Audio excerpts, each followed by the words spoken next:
Hello అందరికీ happy Bathukamma. Hello everyone, welcome back to our channel. ఈసారి వర్షం వచ్చినా, తుఫాన్ వచ్చినా, ఆఖరికి ఎర్త్క్వేకే వచ్చినా సరే బతుకమ్మ మాత్రం స్టాప్ చేయొద్దని ఫిక్స్ అయినారనమాట మా ఏరియా వాళ్ళు. ఎందుకంటే అసలు ఈసారి చిన్న బతుకమ్మకైతే నిన్ననే వర్షం ఫుల్ దంచి కొట్టింది మా ఏరియాలో అయితే. అయినా సరే ఆపకుండా ఆడినారనమాట. నేను చేయలేదు బతుకమ్మ, మమ్మీ వాళ్ళు చేసినారు. సో నేను ఇంట్లోనే రెడీ అయ్యేసి వెళ్ళినా అనమాట. ఇంకా మా పాప లాస్ట్ ఇయర్ చిన్నగా ఉండే, ఇదే ఫస్ట్ టైం ఆమె అట్లా ఆడుతుంది బతుకమ్మ. లాస్ట్ ఇయర్ ఎత్తుకొని ఆడినాం, ఈ ఇయర్ ఆమెనే ఆడుతుంది. క్యూట్గా అనిపించింది. ఆమెకి చాలా ఇంట్రెస్ట్ అనమాట బతుకమ్మ, బోనాలు ఇవన్నీ.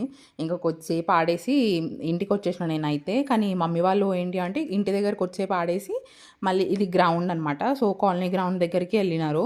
అక్కడ వెళ్ళి అక్కడ ఆడినారనమాట. వాళ్ళు కొంచెం సేపు ఆడగానే వర్షం స్టార్ట్ అయిపోయింది. యాక్చువల్లీ మేము ఇంటికి వచ్చే దారిలో కూడా ఫుల్ వర్షం పడింది. మేము కూడా ఫుల్ వెట్ అయిపోయినాం. చూడండి ఎట్లా ఆడుతున్నారు అసలు వర్షంలో. కాకపోతే ఇట్ ఇస్ ఫన్, ఎందుకంటే డిఫరెంట్ టైప్ ఆఫ్ బతుకమ్మ కదా. Thank you for watching. Bye.